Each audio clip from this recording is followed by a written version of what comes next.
This week's boiler tip, we're going to talk about valve packing.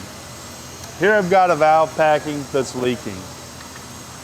This ought to fix it.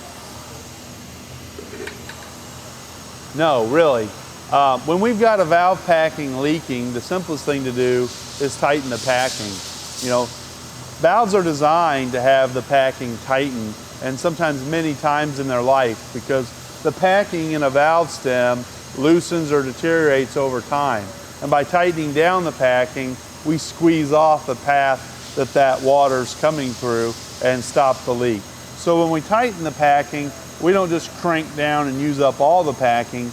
We just slowly tighten it as much as we need to stop the drip. We want to go ahead and make sure the valve will still turn. If we over tighten the packing, we're going to tighten it up too much, make the valve difficult to operate. But just an eighth or quarter turn on the packing will usually stop that leak if we do it in a timely fashion.